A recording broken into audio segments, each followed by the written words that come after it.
ఒరే ఆంధ్రప్రదేశ్ ప్రజలారా, నేనురా మీ పెట్రోల్ అసలు మీకు బుద్ధుందా? స్టాక్ లేదని పెట్రోల్ బంకుల దగ్గర ఆ కిలోమీటర్ల క్యూలేంట్రా? అసలు ఈ కొరత వెనుక్కున్న నిజమేంటో చెప్తా వినండి. వాట్సాప్ గ్రూపుల్లో ఎవడో పనిలేని అంకుల్ పెట్రోల్ బంకులు బంద్ అని మెసేజ్ పెట్టగానే అసలు అందులో నిజమేంతో కనీసం బుర్ర పెట్టి ఆలోచించకుండా గొర్రెల మందల బంకుల మీద ఎగబడిపోతున్నారు. రోజు 1/2 లీటర్ కొట్టించేవాడు కూడా ఇవాళ ఫుల్ ట్యాంక్ కొట్టిస్తున్నాడు. అది చాలక క్యాన్లు, పాత థమ్స్అప్ బాటిల్స్ పట్టుకొచ్చి నెలకు సరిపడా నన్ను మూట కట్టుకుపోతున్నారు. అసలు విషయం ఏంటంటే ఇంటర్నేషనల్ మార్కెట్ లోన డిమాండ్ పెరిగి క్రూడ్ ఆయిల్ రేట్లు మండిపోతున్నాయి. ఆయిల్ కంపెనీలు వాళ్ళకి లాసులు వస్తున్నాయని సప్లై కొంచెం కంట్రోల్ చేశారు అంతే. ఫ్యాక్టరీల ఓనర్లు పబ్లిక్ బంకుల్లో స్టాక్ జురుకుంటున్నారు. దీనికి భయపడిపోయి ఒక్కొక్కడు క్యాన్లు, డ్రమ్ములు, ఆఖరికి ఇంట్లో నీళ్ల బిందులు తెచ్చుకుని బంకుల్లో లేకుండా నన్ను ఎత్తుకుపోతుండా.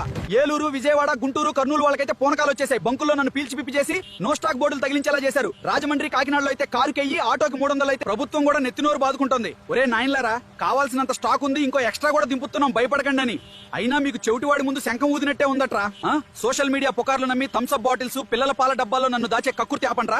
మీరు నెలకు సరిపడా ఎత్తుకుపోవడం వల్లే బంకుల్లో స్టాక్ అయిపోయింది తప్ప దేశంలో నా కొరత లేదా? నువ్వు బాధ్యత గల తెలుగువాడివైతే ఈ పుకార్ల ప్యానిక్ కాపడానికి వీడియోని మీ వాళ్ళకి షేర్ చేయి. అలాగే మన AI టాక్సమ్ ఛానల్లోకి లుక్ వేయండి. కంటెంట్ లో నిజంగా దమ్ముందనిపిస్తేనే ఫాలో కొట్టండి.